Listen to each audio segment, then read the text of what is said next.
This episode explores the Swahili city-states along the Indian Ocean, where African, Arab, and Asian traders built a vibrant coastal culture. Rulers of Kilwa Kisiwani linked markets from Mogadishu to Gujarat, riding the seasonal monsoons to prosperity. The Swahili language blended Bantu and Arabic, and coral stone mosques showcased coastal ingenuity.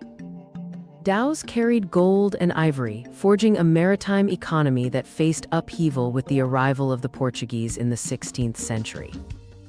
Its legacy endures in place names, music, and a coastal identity that reshaped Africa's connections with Asia.